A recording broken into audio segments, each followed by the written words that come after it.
Okay, we should be good now. I think. I think. Um, I'm assuming this is copywritten music, but I'm gonna pop it up anyway. I might have to crop this out of the event, but there we go.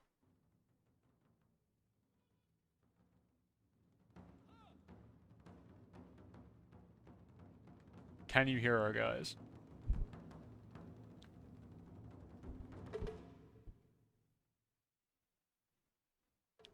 I think we're good.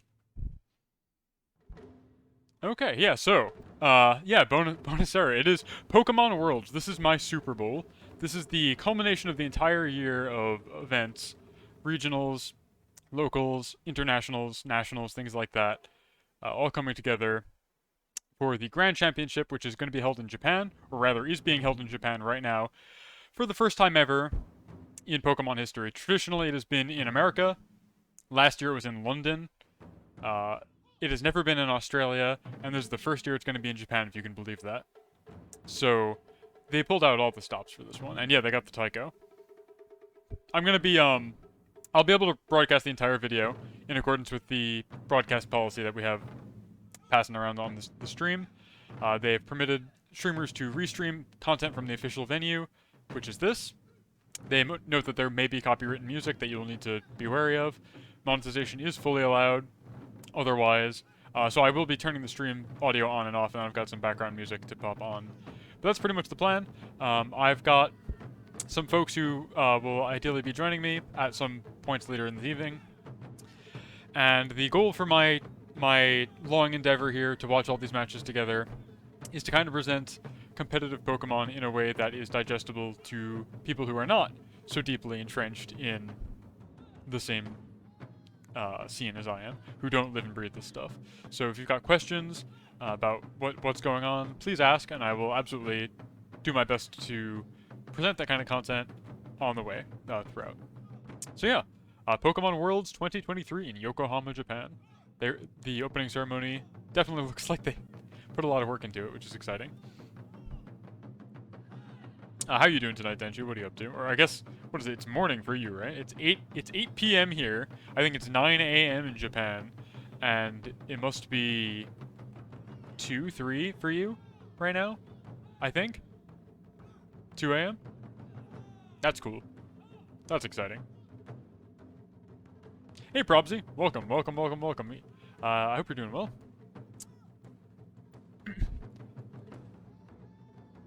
So yeah, it's Probsy. I'm sure you're well acclimated to Pokemon by now because you're a good friend of Ty's. And so Ty may or may not be joining later today. He said he was feeling a little under the weather. He was originally all signed up to help me out here, but you know, what can you do? I hope he feels better. I'm doing great. I am excited for my first all-nighter since college, pretty much. This is kicking off now at 8 p.m. my time, and it's supposed to be like a 12-hour day. I don't think I will actually be able to endure the full 12 hours of matches today, and there will certainly be a lot of downtime that will begin to put me to sleep towards the very end of this. But I'm excited to see how far my ass can take me here. And my butt can take me there. We're gonna have to edit that one in post. I am very comfortable. I had a good meal. I'm seated at my desk. I'm enjoying the taiko drums. I'm very excited to see the matches get underway. I don't know how long the opening ceremony is going to be, though, that's for sure. Oh, also, one thing of note, while I've got everybody here and we're just watching the opening ceremony, I've prepared a bingo card for things that may or may not happen during the course of Worlds today. If you want to do your own bingo at home, exclamation point bingo in the chat to print out your own bingo card. I'll be updating this periodically as is necessary. I guess I should mark the free space, but I'll do that if and when the first one of these events actually goes and happens. And I have a rotating group of guests that will hopefully be joining me later this evening. So that's pretty much the agenda. I'm going to try and break down the matches as they happen with some play-by-play, with some strategy, with some insight as to how we got here and any kind of storylines that spring to mind for the players that I get to see on stream. And that's the kind of the whole plan. I know from folks in the field who are actually in the venue or in Yokohama right now, it sounds like the Pokemon Company has pretty much decorated the entire city, which is incredible. Like, every subway station, walkway, public area has been decorated dressed to the nines with Pokemon regalia, which is very exciting. Does make me wish I could have been there, but it is what it is. I'm looking forward to the next time Worlds is held in a more local area, which is pretty frequently, actually. And I'm hoping I can get to go as either a spectator or a staff one day.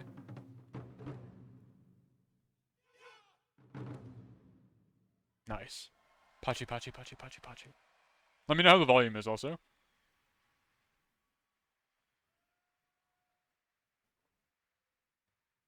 Right now it's quiet. There's like no audio coming out of the stream.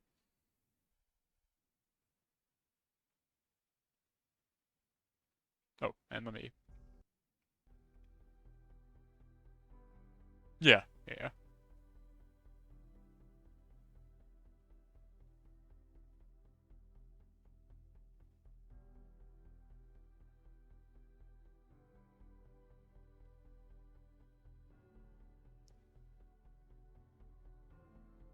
It's Pikachu. It's Pokemon. It's Mr. Pokemon. There he is. It's Mr. Pokemon.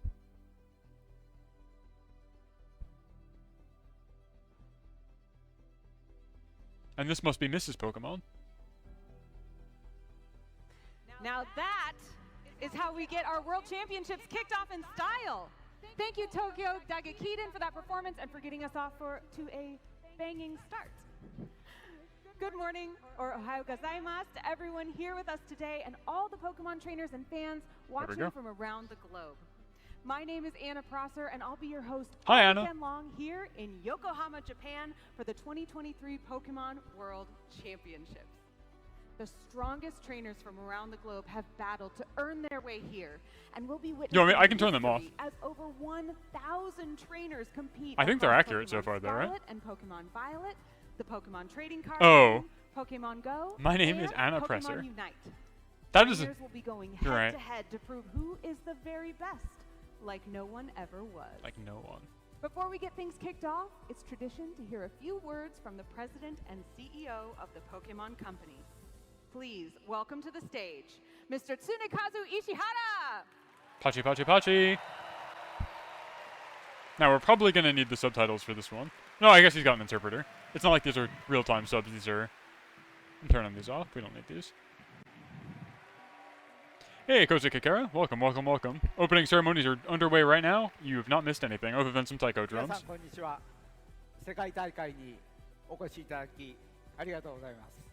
Hello everyone, and thanks for joining me at the Pokemon World Championships. 私たちがポケモンの世界を歩み始めてから25年以上が経ちました。皆さんがここ日本の横浜での初めての世界大会に参加されることを大変嬉しく思っています。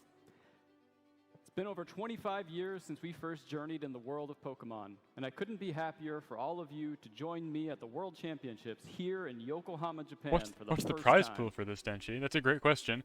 I don't actually know. It's not tremendous. It's mostly prestigious. I should probably know the answer to that question. Let me see if I can find the answer. The friendships that are formed through competition are one of the most important parts of Pokemon, and the World Championships are truly the best representation of that.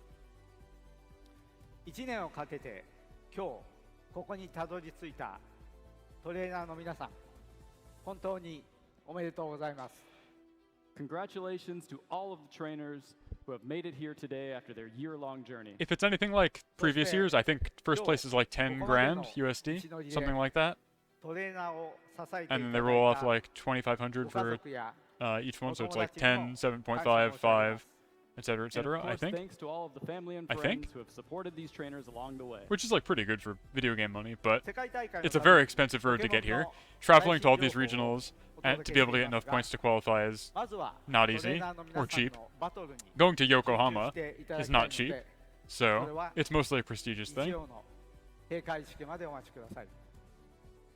Here at Worlds, we always like to deliver latest news about Pokemon, but first, we would like you all to focus on our trainers' battles, so please wait for the closing ceremonies on Sunday. Hey Fuba, welcome. And welcome Pix. We're still in the opening ceremony, so you haven't missed anything. みんなで楽しむものです。その最高の楽しみである世界大会がいよいよ始まります。誰が世界チャンピオンの座につくのか、本当に楽しみです。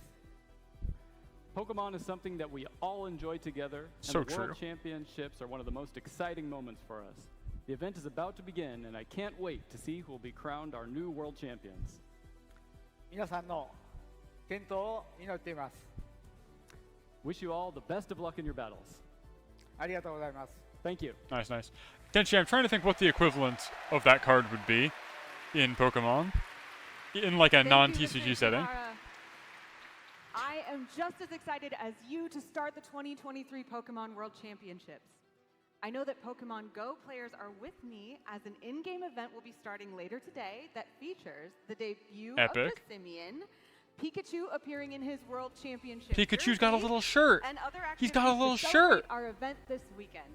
Little shirt Our team Pikachu. of casters and analysts are ready to Any sleep prepare you gamers? for what's to come this weekend in our pre-game shows coming up next. I've been using Pokemon And Sleep. we You have can more laugh to all share you want. weekend I like long, it. including a I will special not be series making use of it videos tonight. That honor past World Championship moments and celebrate the See, themes Pix, of I our was talking community. about even in the VGC, like Now, what's the equivalent to everyone drawing that card? qualified and everyone who I has feel like ever it's competed assembling in a World Championships like is trying to Dondozo, make which is just two themselves into pieces. something more and achieve the status of becoming a Pokemon legend. That's what we based our upcoming First Worlds theme around, and it's called Legendary. Competitors here in Yokohama, get ready to report to your tournament area right after this. I Let hope the you have a great games event. begin. Let's kick off the first day of the 2023 Pokemon World Championship. This reminds me of when I used to watch NASCAR with my dad. And every time they'd kick off the races, they'd have like jet fighters fly overhead. They should do that here also. Next time it's in America, I guess.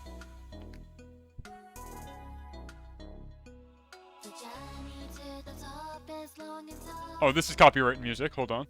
We can't listen to this together. I will definitely get struck for this one. Please just imagine nice music in your head.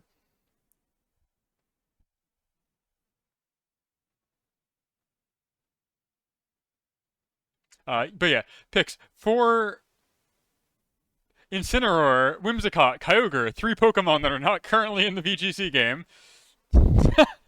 I guess these were last year's champions, is what this is. There's Wolf. I know him.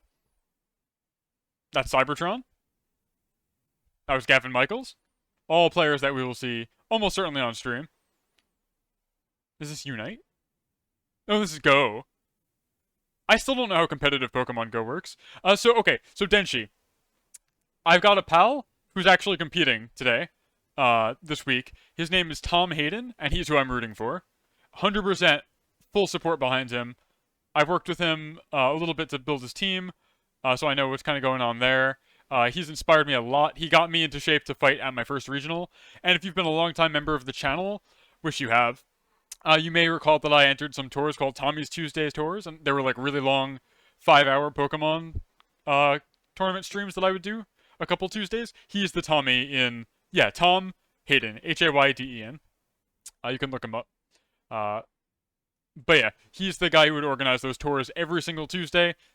Really good practice, got me into fighting shape for my first local where I placed 3rd, which was very, very good for me as my first like in-person event.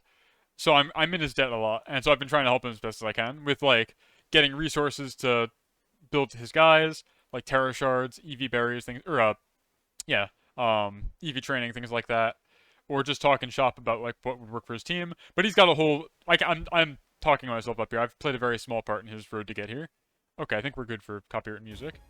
There we go. Players, if you are in the venue, please report. But yeah, Tom to Hayden is the the guy I'm rooting for. tournament area. Welcome to the Pokemon I'm gonna lower the 2023 audio a little bit World because people are talking. Championships. My name is Lee Provost, and I have the pleasure to be joined behind the desk by the wiser Aptos Chromi. How are you doing, Lou? Lee, I cannot believe it. We are here kicking things off at the 2023 Pokemon World Championships in Yokohama, Japan. I know this has been a coveted location for the Pokemon World Championships, and our players It are is the so, first so time it's been excited in to be here. Japan. We are I as can't well. stress that I know enough. after that intro as In the well. 20-something years that they've been doing It's Worlds, electric in or no, there. Worlds has been going on since 2008. And I cannot wait This to is get the started first time it has been in Japan. It has typically always been in America because it is run by the Pokemon Company International, and they are headquartered in Seattle, Washington. And this really so it is typically an American contest. The Japanese, actually, so the Japanese tournament circuit, right, is a completely different beast. I'm gonna, yeah, okay. It's a completely different. The Japanese tournament circuit is almost entirely online. It's all best of one, and it's a format that I'll talk a little bit more about called closed team sheet, which you may just think of as normal Pokemon. That might be to you as like a non-pro player. That would be how you play Pokemon. But in the modern competitive format, in everywhere else in the world other than Japan and Korea, to my knowledge, they play in a format called open team sheet. And so what that means is that you, before every match, will present a paper printout of all of the guys on your team, the moves that they have, the ability that they have, the type they can terrestrialize into, and their hold item. I forget if I said that already. But basically, a full printout of your guys, everything except the stats. And you present it to your opponent, and they present you the same thing of theirs. And so then you begin a best of three, normal, best of three kind of match with that information in mind. It means that you can't really cheese out your opponent. The element of surprise isn't really applicable. And I think it's generally just been a very big boon for the competitive scene. It means that, first of all, it encourages you to still practice because the element of surprise is no longer the predominating force behind your team. Whereas if you were playing a closed sheet format where your opponent doesn't get any of the information, you would likely never practice against other people because the more people that see your team, the more they can learn about it, and the likelihood that they will share that information with others increases. If the matches are going to be open sheet anyway, it encourages you to participate in practice events and take your team around and stuff like that because people know that information anyway. But also, I think it means that you get a lot more interesting reads, and it's not just like I gotta click the super effective move, or things like that. You know that your opponent has the potential to protect. You know what they have in the back that they can switch into. You know if they're packing like flamethrower versus like the stronger fire blast, or some kind of funny move like that. You know what they can do, and so you have to play all the possible outcomes in your head, and you actually can. Whereas with the closed sheet format, you kind of just have to guess, and I think that reduces the ability to do really good reads until you get to the very, very high level, right? Where people are just basically new types and are able to like psychically soul read the moves of their opponents and things like that. But in the anything other than just the purest high level of play, I think Open Sheets is a really good addition to the format. I like it a lot. Especially in the era here where we've got the gimmick for this generation is called terrestrialization. And once per match, you can change the type of one of your guys to a different type. That is like predetermined based on the guy. So you can have your Charizard terrestrialized into grass type, and now suddenly it's no longer double weak to rock, things like that. And the type is decided before you come in. It's not like you choose at that moment what type you want them to be. But because of that, it means there's so many variables, right? Pokemon can become any type at any time, and so you kind of need to know what your options are, what you're fighting against. Otherwise, it's just you lose sometimes. They press the button and you lose. Oh, Rose is talking. I should boost her. Invitations for next year's Worlds. Day 1, our trainers face off with Swiss rounds. Players who finish Day 1 with 2 or fewer losses and no ties will advance to Day 2. Day 2, trainers who advanced from Day 1 will meet those who earned direct Day 2 invites in a fresh set of Swiss rounds. Those who finish Day 2 Swiss with 2 or fewer losses and no ties will advance to Top Cut and play in a single elimination bracket until a champion is crowned. All matches are best of 3. Who will take the title of Pokemon World Champion this weekend? Watch to find out and follow the action at pokemon.com/play.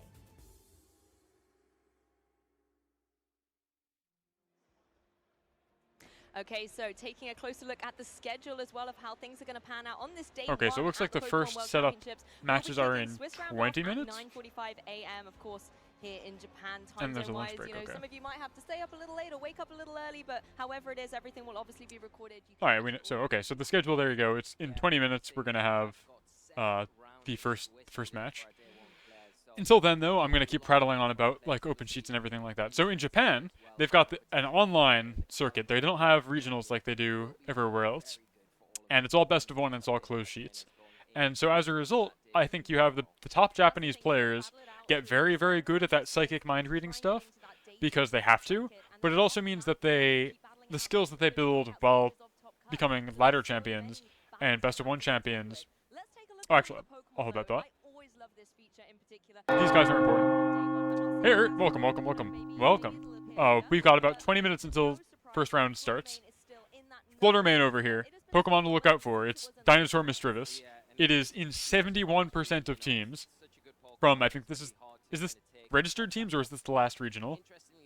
This is probably the last regional, I think. No, what am I saying? This has to be. This is stats for the registered teams today because most of these Pokemon were not legal in the last regional. That's another thing. Worlds today is on a format that no other tournament in the circuit has been on so far. And by format, I mean what Pokemon are allowed on your team. This event, Worlds, the big one, is on Regulation D, which is a format that allows certain Pokemon transferred in from previous generations via Pokemon Home. And no other tournaments in the circuit so far have allowed that. So you've got guys like Urshifu, like Tornadus, Rillaboom, Heatran, our pal Landorus, Ursaluna, all coming in for the first time, and nobody's played against them at a tournament setting like this before, so it'll be very interesting. I'm very interested to see how it pans out. Flutter Mane has only become more popular. The last time I saw a stat page like this, they were at, I think, 65% of teams. They're now at 71% of teams, and you might be asking why. I don't remember Misdreavus being very good, and you'd be right, Misdreavus is not very good, but Flutter Mane is a different beast. Let me pull up some stats here. What is it? Oops. Sorry. There we go. Flutter Mane, I've got Pikalytics pulled up here, because I wanted to talk about some stats and some trends we're going to see. Speaking of Pikalytics, very good analytics website. They have all of the stats pulled down from cartridge games, and from Pokemon Showdown, which is the unofficial simulator. So on, what are we looking at right now? This is on the simulator, only 64% of teams have a Flutter Mane, but at Worlds, 71% have them. And why? It's because, oh hey Ty! Welcome, bud! I take it you're not feeling too well, which is unfortunate, but it is what it is. If you're able to join later, I'd love to have you for whatever brief moment we can share. If you're just not feeling it, I totally understand. It happens. Hopefully you'll feel better, tomorrow or by finals. But it is what it is. Yeah, so Flutter Mane, right? They have very minimal physical weight. They've only got like 55 base HP and 55 base defense. But they have 135 special attack, 135 special defense, and 135 speed. So they are the fastest, most specially bulky, and specially strong Pokemon in the entire game right now, pretty much bar none. They also have access to Ghost Fairy, which is a very, very powerful... Unfortunately, talking is painful. I'm sorry to hear that, Chief. I wish I could help. I wish I could do something for you, but I'm very, very far away. So yeah, Ghost Fairy is a very good offensive combination. You can hit most things for super effective, or at least neutral. And they've got access to Dazzling Gleam, which hits both opponents at the same time. So you're in pretty good shape in that regard. And as such, you just see this Pokemon in every team that fits anywhere. We're looking at players now. Winning regionals, getting top finishes across the board, both I think in UK and over in America as well. So really great to see. And here's a few more names to be able to contend with. These are some names that we recognize. Wolf Glick, Mr. Pokemon himself. We were talking about how Pikachu is Mr. Pokemon.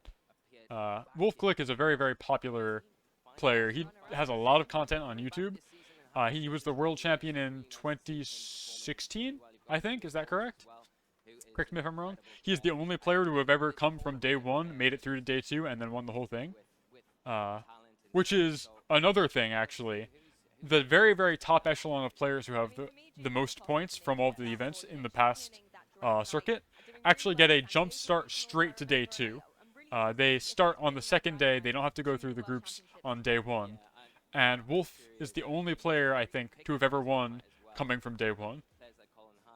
He was not able to make it to start in day 2 this year, but he's going to do really well. Other names that you might recognize on here, midway through the first column, Judy Azarelli. If you've ever heard the legend of Pachirisu and how Pachirisu won 2015 Worlds, because it was like a funny little guy that was able to redirect Draco Meteor. Judy Azarelli is the guy on the other end of that legend who lost to Pachirisu by having his Draco Meteor redirected and harmlessly diffused on the Pachirisu. So he is also a top tier player. I don't think he's ever won Worlds, but he came second in 2016 or 2015 rather, which is very, very impressive. So you'll love that for him. These three are the top three scoring players from the past season. They have like thousands of championship points, which is pretty cool. They literally got like something, I think 1,100 points, 100 or 1,100 points. I ended my season with 12 points, so I was on the board. Just saying, pretty happy about that. But it's a far cry from the 1,100. It's a big task, for Europe coming into this year with how strong North America have been. But we can see here we've got Flavia Del Pido here, performing extremely well this season, as well as Guillermo as well, who was the finalist in last year's World Championships, going up against Eduardo, of course. A credible player and performed very consistently again And this year so here's stuff from previous formats as well. This is Sword and Shield. Good to see him on this roster as well, going to be trying to carve out. And this must be Sun and Moon. Long time ago. One of the things that's been really interesting to see as well is the previous international championships.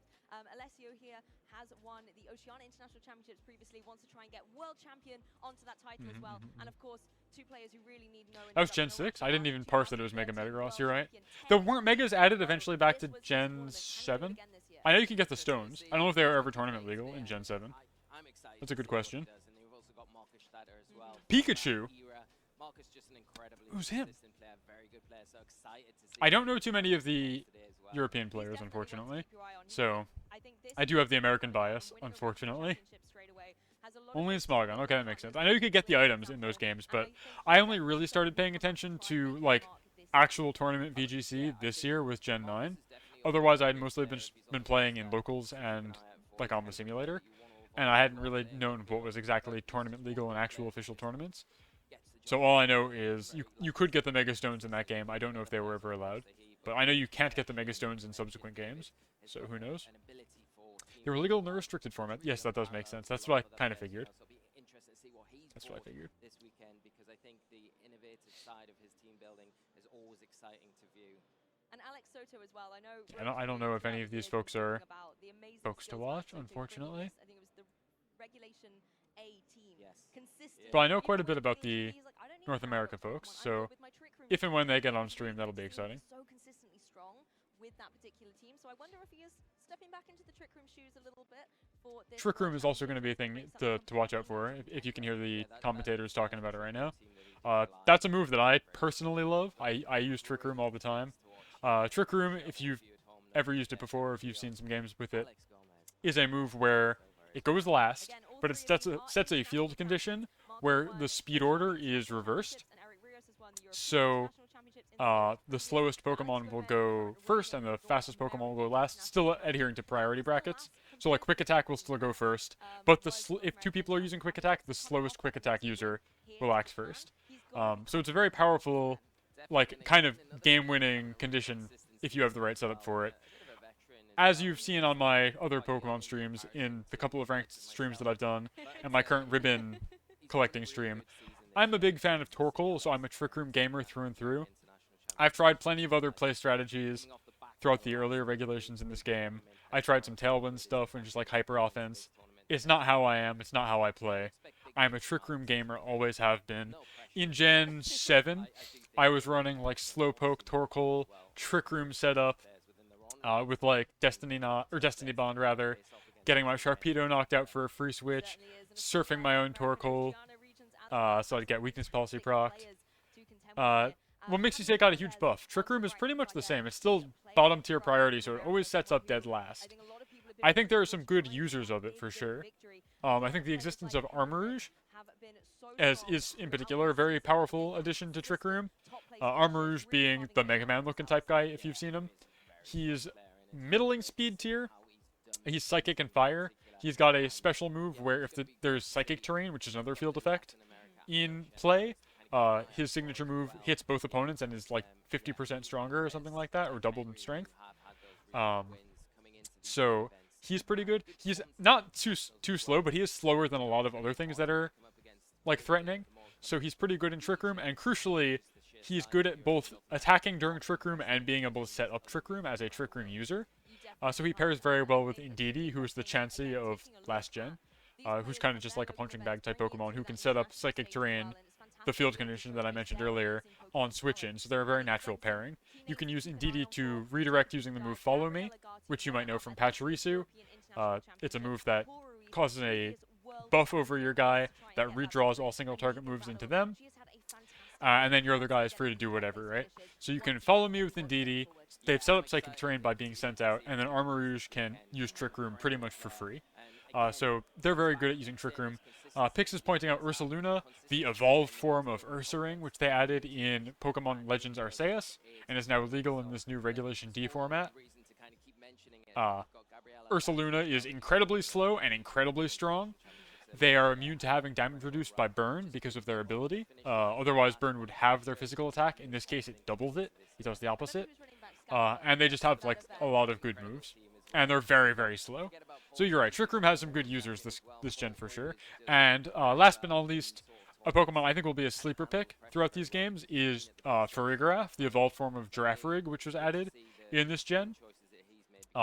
It's also like a decently slow Psychic Normal type that can set Trick Room, and its signature ability prevents the opponent from using any priority moves, which means you're immune to Sucker Punch, or Quick Attack, or Jet Punch, things like that, which would otherwise circumvent Trick Room, because like I said earlier, priority orders still work, so Quick Attacks will still go first in Trick Room, but if you can't use priority in Trick Room, then you're really at the mercy of your speed tier. So you're right, there's a lot of good Trick Room users this gen. I think we'll see a lot of Trick Room on stream, and I know my boy Tom Hayden's running Trick Room because that's his thing, and he inspired me to really build out my Trick Room in a way that was viable at my local, so I'm very happy about it.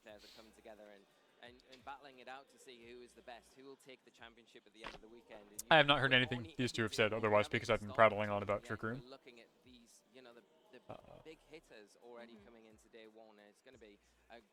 It's a really good screen setter under Trick Room. Ursaluna? Ursaluna sets screens? Is that what you're talking about, or did you mean somebody else? I don't think I usually see screens and Trick Room go up. That's kind of uncharacteristic. Oh, Farigiraf, duh. I was literally just talking about Farigiraf. Yeah, you don't see that too much in doubles, but again, at Worlds, I don't know what to expect. I would see people pulling out strategies that I've never seen before. That's why I'm excited to restream this, because I think I'll just probably be pogging out of my gourd as people do weird strategies that I've only ever heard rumors about.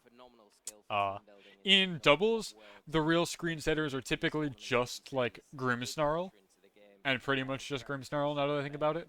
Grimmsnarl is a Dark Fairy type introduced in the last generation. They have an ability called Prankster, which means that all of the status type moves that they use are +1 priority.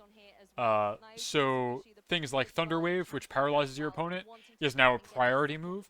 Setting up screens, which reduce the incoming damage by 30%, is a priority move, which means you can always get it up before your opponent does damage to you, no matter how fast they are, no matter if they're in Trick Room or not. So Grimmsnarl is very, very valuable for that regard.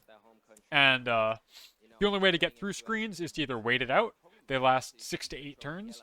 I think, or is it 3 to 8 turns? You always run Clay on Grimmsnarl, which maxes the turn count that they last for, as the hold item. But either wait them out, you hit them with a critical hit, which ignores defense boosts and ignores screens, or you hit them with Brick Break. 5 to 8, thank you, Ty. I don't know, because like, people who run screens will always run the hold item like Clay on screens, on their screen setter, which always makes it last for 8. So I forget if it's like 3 or 5 or whatever. But it's a lot of turns. Wow, they don't have player portraits? These, like, who are these, like, elite soldiers? The top players from Japan. They'll never know. They could be anyone. It could be me. It could be you. It's like the CIA, the Secret Service of the Japanese. Oh, wow. Blocked fighting me on the right. I don't know why they couldn't get portraits. Unless there's like a cultural thing that I'm just not privy to. That's interesting. So again, the portraits that they had of all the other players, though, were from past regionals, because as I was saying, Japan was entirely online this year. All of the tournaments in Japan were online, best of one, essentially ladder tournaments, whereas the players in the West and like Oceania and stuff were attending physical events, so they got media days. They had photos taken of them and stuff. So maybe that's literally what it is. Maybe nobody has taken photos of these people because they just haven't been to physical. This is their debut, right? I hadn't even considered that. I kind of figured they would have done a media day for players, but I guess not, because a lot of the people I know who are actually competing got there like yesterday or the day before. Yeah. So back. Let me finish my thought about screens. Screens are a very powerful status move that you'll definitely see get used a lot during Worlds. They reduce the incoming damage by 33% for both guys. They last 5 to 8 turns. With Grimmsnarl, you can set them up for priority, and the only way to get through is with a crit, to wait them out, or to use the move Brick Break, which destroys screens. So they're very, very good at reducing damage. Now the trick is having that set up while also doing enough damage yourself during those turns to make it worthwhile. We will see what happens. We will certainly see. I think the first match starts in about 5 minutes. I'm really excited. Oh, so one other note. We were looking at Fluttermane and her stats before, but another Pokemon to keep your eyes out for that is this number 2 most used guy. He is a funny little bear, not Ursaluna, but Urshifu. He's the Kung Fu fighting bear that you'll definitely see a lot at this tournament. He was a legendary in the DLC for Sword and Shield on the Isle of Armor. He has 2 distinct forms. One is fighting dark and one is fighting water. He has a signature ability which says moves of his that make direct contact, i.e. his punching moves, fully ignore protect. Protect a move that otherwise, protects you. You don't do anything, but you cannot be touched. You are burning a turn, essentially, to achieve some kind of goal. Urshifu ignores that. It was balanced last gen because it wasn't able to fully ignore Max Guard. The gimmick of last gen was this thing called Dynamax, where for 3 turns your Pokemon had, I think, triple the amount of HP, and all of their moves of certain of whatever type became like a single move of that type. So you had like I don't know, you had Whirlwind, or I'm sorry, like Dragon Rage and Outrage, and they both became Max Wormwind, and all of your status moves became Max Guard, which was just a super version of Protect. And these max moves could break normal Protect for part damage, and things like that.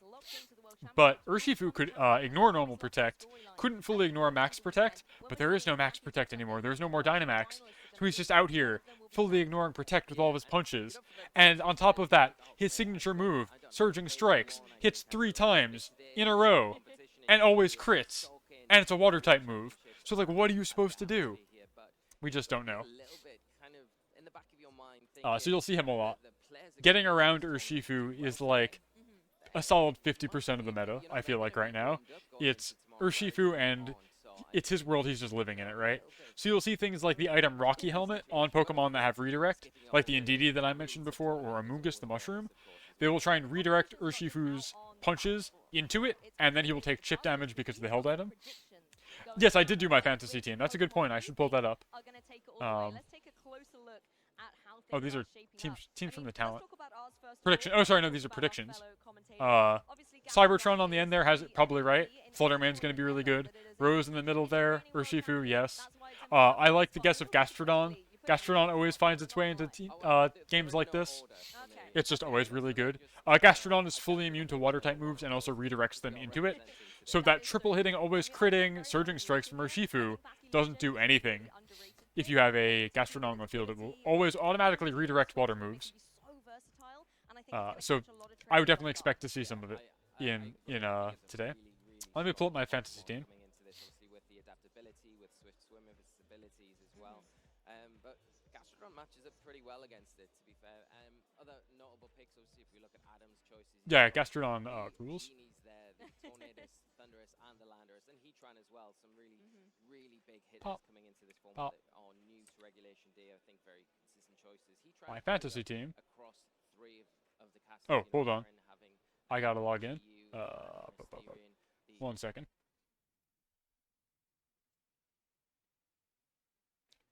There we go. I didn't guess anything for TCG because I don't know anything about TCG, but this is my guess for my fantasy draft. These are the Pokemon that I think will do extremely well. Fluttermane is literally a given, There is no universe where Flutterman doesn't win Worlds. I would be beside myself if somebody found the cure for this thing. I am 100% confident that Flutterman will be on the Worlds winning team in some capacity. Farigiraf, we were just talking about, I think will be a sleeper pick as a Trick Room user. Very good into priority, which you see a lot from Qianpao, and is a good Trick Room setter. I think Heatran is just very good. It's a Steel Fire type that's immune to fire moves. It's very bulky and it kind of just sits on the field and causes problems for people. It often terrors grass, which, because of its ability, which I said makes it immune to fire moves, leaves it only weak to ice and flying, and bug, I guess, which are kind of uncommon offensive types. So you'll just see it terror grass and sit there and be a real nuisance. Urshifu, we were just talking about why Urshifu is going to be good. They can punch through protect. They've got a triple hit crit move. Just a lot of damage. I feel like it's almost a guarantee that Flutterman and Ursh will be on the winning team, and the other four can be whatever. They go well with anything. If you don't know what your last guy should be, it should be one of those two. And then Amoonguss is like the best cleric Pokemon ever invented. It has a 100% guaranteed go to sleep move, which is the only move like that in the game. It is the reason so many people terrestrialize their Pokemon as a grass type, because it makes them immune to that move, which is Spore. So if you want to be immune to Spore, you gotta be grass type, or hold the safety goggles. It has a move called Rage Powder, which redirects moves into it, and if you switch it out, it gets 33% of its life back when it switches back in. It's just a real nuisance. Yeah, and it is the funny little Among Us guy. So that's my prediction. Oh, and then Qianpao is just a very powerful physical attacker. It has access to Sucker Punch, and its signature ability reduces the defense of all other Pokemon on the field, including your other guy, by 25%. So it really amplifies the damage done by, like, Urshifu, for example. It's super Weavile. It's Dark Ice. It has very powerful moves. It increases the damage everybody else takes. It's awesome. It'll do well. All right, back to these guys. You DM'd. Oh yeah, I can talk about yours. Tiberius thinks Tatsugiri is going to do really well, but not Dozo, so that's interesting. Also has Fluttermane. Thinks Chiyu will be the Pokemon of Ruin that's seen most often. Could be. I think it's definitely going to be either Chiyu or Qianpao. They both are the offensive variants of the Ruinous Pokemon. They increase the damage everybody else takes by either a physical or special factor. You've also got Urshifu, Rapid Strike. Makes sense. You've got Among Us as well. And you've got Therian Form Thundurus as your, like, wild card. Whereas I had, I think I had Ursh in that spot. I don't remember what I had for my other guy. But yeah, Therian Form Thundurus could be really cool. They're immune to electric attacks. So I could see some good Genius of Healthy Meta type stuff going on there. I definitely wouldn't be surprised. It's a flying electric type that was it's popular in pretty much every format it's in. But it's immune to ground type moves, so its only weakness is ice, I think, right? Or rock, ice and rock. Again, not terribly common offensive types. You've got like Rock Slide and Icy Wind as the predominant moves in that type. It's immune to electric moves and it's immune to ground moves. So you can do like a classic combo is called Disquake. You'd run Discharge, which is a move that hits all the guys on the field for strong electric type damage and has a chance to paralyze, and Earthquake, which hits all the guys on the field for strong ground type damage. But if you've got a ground type and a flying electric type, the flying electric type is immune to the Earthquake, and the ground type is immune to the Discharge. So you just do large spread damage, and both of your guys are safe. So we'll see. And this desk is very pro Gastrodon. I agree. I think Gastrodon will definitely have its day today. It absorbs whatever Urshifu throws at it. It absorbs Palafin, who we haven't really seen in a while. It absorbs Dondozo. Very, very good. The ability is called Storm Drain. It redirects water moves and boosts your special attack by 1 if you get hit by 1. Very, very good.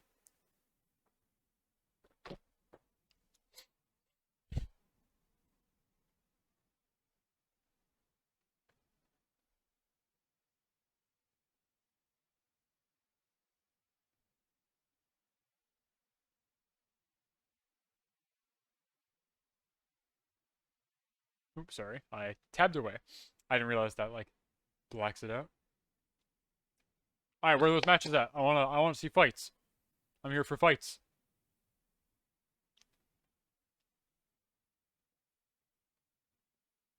Wait, are they giving out another promotional Gastrodon? That'll be like the third one this year. Oh, another prize Gastrodon. The promo Gastrodon is something of a meme in the Pokemon. Oh, that's sad. They've already updated the Twitter logo to the disgusting X. You hate to see it. But yeah, typically after like every international championship or everything like that, they give out a Pokemon that you can redeem a code for. It's like whatever player's signature guy. It's in a what's called a cherish ball. It has a ribbon on it that's special, and it's got the moves and stats that the guy used it for. And it's been Gastrodon for like 3 releases in a row right now because Gastrodon is very popular, and it's one of the few Pokemon that's still in the game from last gen that was usable in the same capacity, like has all the same moves and everything. So I think we've had 3 Gastrodon promotions so far in Gen 9. This might be the third or fourth.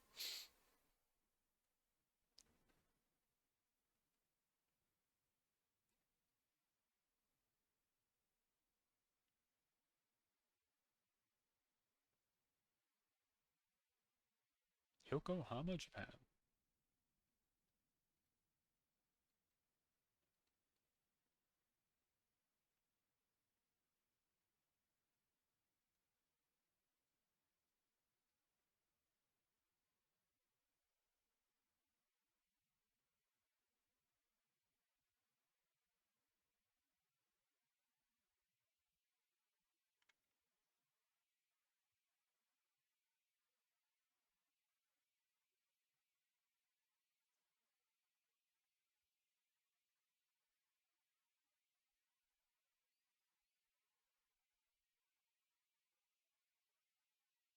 No sound?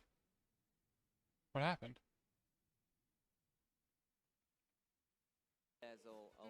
There you go. That's weird. Sorry about that. I don't know how long the sound's been off. I think in previous formats where it has been available, it's always had that weakness to ice type, water type. That's weird. attacks, Sorry, I specialization. must have hit a button or something. This is what we've been waiting for if you are Landorus, you know, because I think you can automatically go for what a lot of players have been opting for, the popular water terror type. You've mentioned how popular water as a terrestrialization type is, and I think Landorus really appreciates that. It takes away a lot of its weaknesses that. What do I have on my bingo card? I should probably familiarize myself with that. What's on my bingo? Kind of stop them in Let's their see. tracks. Match goes to timer. Somebody brings Wochien. Somebody uses an OHKO move like Fissure. Invisible Focus Sash, meaning that a Pokemon just survives on 1 HP organically without the use of the item. Hisuian Gudra, Mouse Ape. Round 1, Game 1, Disconnect. Muted mic, ally switch, Gastrodon. Gastrodon's going to be the free space. Chat claims Wolf invented Pokemon, Perish Trap. I don't have chat open, so I don't know. Chiyu gets a one-shot, free space, Dondozo. The double genies of healthy meta. So that's Thundurus, and we'll definitely see him today, Landorus, who's the ground-type version of that. Indeedee Armarouge, who I was talking about earlier, in the second to the last row first column. Mirror Match. Surgeon Pain. That's Amoonguss redirecting the Surging Strike's triple hit crit move from Urshifu into that Rocky Helmet to do chip damage. The Genie Storm move double misses. Some kind of bug renders the battle unable to continue. I hope not. Somebody's running a team that doesn't have any Pokemon from Pokemon Home. We'll see Lando today, I'm sure of it. We've got Speed Booster Imprison Fluttermane, which is the hard counter to Trick Room. I hate that. I hate that so much. I hope I don't see it. I really don't. I don't like it. Imprison is a move that stops anybody else on the opposing team from using any moves you know. So as I mentioned, Trick Room always goes last to set it up. And so a very common counter to Trick Room is to run Fluttermane, everybody's favorite Pokemon, that is extremely fast, and also happens to learn Trick Room and Imprison for some reason, and just use Imprison with your incredible speed. And now nobody else can set up Trick Room, and you win the game. Very annoying. I'll be interested to see if that comes up, and if so, how people get around it. Spread move, crits and procs a non-guaranteed effect on both Mons. Bramblegast makes an appearance, and a player mentions jet lag on stream. Alright, good to know. I'll try and remember these and mark these out as they happen. beneficial. Where are the It's one of those games things at that will though? catch players off guard and could be a They little were bit of a supposed to risky start strategy. 10 Of course, minutes he ago. deploys Terrestrialize, Don't tell me we're already go beyond the for something schedule. that obviously is a I status wanna move see. that is not going to be hit by Sucker Punch. So there's a little bit of flexibility around it. I but could still talk think about that could be a very Gastrodon all day, commanding but I turn don't one if you want come to. out with those two heavy physical attacks. Oh yeah, and also if you guys But want to make your own it doesn't bingo matter card if at you miss the home, blow anyway, because bingo it's in the critical chat. hit anyway, That's where I made and this you one can just from. deal some destruction You hit the damage. print button and it Yeah, generates a bunch of them for you. scary This is the prospect. first I one think of if he's 8 got that to I get made. around things like So button in with, follow along at you know, home if a you move want. support or redirection support, There are no because prizes for button winning. does still pose a huge threat to these Pokemon in particular, especially with that redirection, because of its ability I to also pass hope we see through Brambleghast. walls. Okay, so Brambleghast, the funny little tumbleweed Pokemon in the bottom row here, second column. It is a grass ghost type, and it has really bad defense. It's got like okay attack, okay speed, like no HP. But its thing is that it has full immunity to all wind category moves, which are a new concept in this generation. So things like Hurricane, things like Blizzard, things like Heat Wave. It is fully immune to those. You may know that all three of those would hit it super effective otherwise. It is immune to them. But not just that. It gets a +1 stage attack boost if it is hit by any of them. Icy Wind, another very common move that normally lowers your speed if you get hit by it. Here, you are immune to it and you get a bonus attack stage. If the status move Tailwind is used, and then this Pokemon is on the field, it gets +1 attack. Tailwind is a status move that doubles the speed of all your Pokemon for 5 turns, 4 turns, something like that. So Brambleghast just has a lot going for it. It doesn't learn very many good moves though, but it is immune to a lot of funny things. Also, the genies that we're talking about, the Genius Storm moves and the Double Genius Healthy Meta, they have signature moves that are also wind moves that this thing can just eat for free. So it'll be very interesting to see what happens. I want to see one Brambleghast on stream for sure. That'd be really good. Pokemon Unite all happening this weekend as well, and there's a lot of cheering and energy buzzing around this hall as well. Yeah, and that I think that's what just adds to the electric atmosphere that we've got at this event. You know, the players are obviously what it's all about this weekend, but it's the spectators as well that are sitting watching, and obviously everyone at home as well that just adds to that and really celebrates these players, which makes it incredible to be a part of. And one thing I always like to talk about is the junior and senior competition as well. We don't get to feature them until Championship Sunday, where you meet your finalists for both of those divisions as well, but they'll be battling out in day 1 to try and get into that day 2 The senior spot. division goes up I to think one of the 16 most years old, wholesome by the way. parts of Pokemon Anything is older getting than to see the 16 and younger you're beyond generation senior. not only enjoying a game that they love, Oh, what's with the jet lag? This is in Japan, like I said. Most players are coming from like America or Europe, so I assume people will be jet lagged. Nothing more complicated to it than that. I'm assuming somebody will mention it on an interview where they're like, I'm playing really good despite the jet lag, or I had no jet lag at all. I'm playing on my A game, something like that. They'll mention it somehow. I feel like during a winner interview. As a cope? I wouldn't say that, but maybe. Hi, Eidolon. Welcome. We still haven't gotten to the first round of matches yet, so we've got stuff in the pipe. I've been going over like why they've been talking about certain Pokemon being meta or not. I made a bingo card that I'll be going through.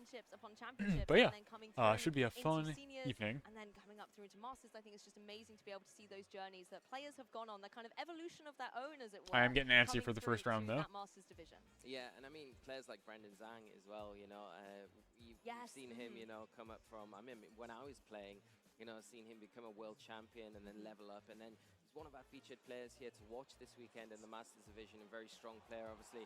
We all know his brother, but he's going to be out there this weekend playing, and it's really nice to kind of see his journey from kind of start to. No, it's not finished yet, is it? I'm looking at one of the Pokemon Discords I'm in, and everybody's losing their mind over a Gastrodon distribution. This will be the third one. As well, that's lovely. These players just waiting to get ready for that round 1 to kick off. But it's not just them, it's their team building friends as well. A lot of these players in day 2 have friends and team building partners competing in day 1. So they're going to be there ready, rooting for them, giving them that support and the encouragement that's needed, making sure they're staying hydrated throughout the event. Something that's always important to say. It's very, very hot here in Yokohama, Japan. So it's making sure that you're staying hydrated and giving yourself all the energy you need. Yeah, taking care of yourself, a little bit of self-care didn't hurt anyone, and I think that's a big thing going into this weekend. But like you mentioned, with the kind of core team building groups that will be supporting their fellow team members this weekend coming into day one, of course, and then they might all be coming together for day two as well. So it's going to be exciting to see which kind of core team building groups do well as well. Thank as you. the Hey Tom, individuals along welcome. the way. Good morning Exactly. for you, I And, think. You know, the players are just starting to get themselves Another ready, Tom in getting the chat. themselves Welcome, warmed welcome, up. welcome. But we have got a video for you, so we're going to take a Good- really quick good break morning. while we get set up for round one. What do you mean you're Don't going go to take a... anywhere. We'll be right Where are back. the matches at? They were supposed to start 15 minutes ago. We're not in Columbus, Ohio. This was a while ago. Let's take a peek at how it played out. This was the last event before the World Championships, and everything was on the line. Everything. Worlds invites, Day 2 Worlds invites, and of course, the glory of that international championship. So my boy Tom Hayden, the third Tom in this Pokemon trifecta, the guy that I'm rooting for, secured his world invite in the very last possible moment by placing well enough here at NAIC. This kid's awesome. In the senior finals, Avery is awesome. Avery was piloting a Oranguru Trick Room team in the babies division. It was so cool. But yeah, my boy Tom got the points he needed from this very final event here. So NAIC in Columbus, Ohio is a very, very special, important event for everybody involved. And the juniors division was awesome. Running Dondozo with a new dragon friend, Dragapult. With NA taking the last 2 international championship titles, this was the time to end the streak. The friendship buff with Dragapult was strong, putting in the work in Game 1 with its Ghost Terastallization and powerful Terra Blast. In the second game, a strong Fluttermane set the pace, and despite best efforts, Iron Hands and Arcanine couldn't step up. Alex Gomez took the victory 2-0 to finish off a flawless top 8 run and claimed the title and trophy for Spain. The World Championship. So, unfortunately, picks we won't see the junior division or the senior division until the finals. They're only streaming the Masters division, which is probably for the best. These kids are like really young, so putting them on stream is kind of challenging and it's a lot of stress for them. But I strongly advise people check out, and I'll probably pull it up during a downtime if we have a moment, the grand finals of NAIC 2023 in the juniors division. Avery is like the smallest child I've ever seen in my life. They are like a caricature of what a child would look like in a cartoon or sound like in a cartoon. They're adorable. And they had this incredibly like high-level strategy for a junior division player. They were doing stuff that I would do, basically, or people that I know would do, where they're using Oranguru for like powerful status moves and using Trick Room to set up all sorts of funny stuff. Oranguru is a funny monkey Pokemon, by the way. Its signature dealie is it has a move called Instruct. You side target that into your ally, or you could do it on an enemy if you want, but I don't know why you'd ever do that. And that Pokemon that is instructed will immediately use the last move they used again. So you can get a guy to attack like twice in the same turn, for example. And we are just getting ready. Avery, in this case, after setting up Trick Room, used Instruct to make their Torkoal use Eruption, the most powerful Fire-type move in the game, twice in a row. And very, very few things stand up to that. If you check my stream highlights here on Twitch, you'll see me playing Ranked with pretty much the same strategy, like 4 months ago or something like that. Very, very good. I love Torkoal, I love Oranguru. And really trying to, stake their claim straight away out of the blocks for this World Championship. Yeah, get those nerves out of the way, because I think regardless of what you've accomplished in the past, who or what you've done, I think there's always going to be that little niggle about some nerves coming into the first game. And once you kind of got through the first little bit of the match, you wash them away and you're ready, like you said, to put your stamp on this tournament and kind of progress into the tournament and really show the world what you can do. And I always like to see, how the team building has gone. We've talked a little bit about some of the really standard choices that we might see. There's always the iconic Fire, Water, Grass core. Yeah. And I think Fire, Water, Grass. That core's been kind of broken The good wide stuff. open, because you don't need to actually be, a water-type Pokemon, because you can turn into one, or a Grass-type Pokemon. So you have so much flexibility. She's got a good how point. you as a Currently, trainer the wanna #1 find that Grass-type Fire, Water, Pokemon Grass outside of core. And Amoonguss it's so is integral. It's been on so Heatran, many, who is a different Fire Steel teams, type and actually, making but sure always that you Terra's have Grass. that core that gives you So that her point's flexibility. about Pivot Fire, Pokemon Water, Grass naturally cores, which are attack typically a very good like very Rock, Paper, resistant Scissor rather type than take super effective damage, synergy, I think is where really critical. you'll always have I think something that's that the can beauty swap about into resist, Terastallization as a or mechanic swap in in to do general. super I think effective the damage. ability to kind of pick Now, your because of the strongest Terra Pokemon, gimmick you in feel can this do generation, the where you job can swap for a type on kind one of guy, ignore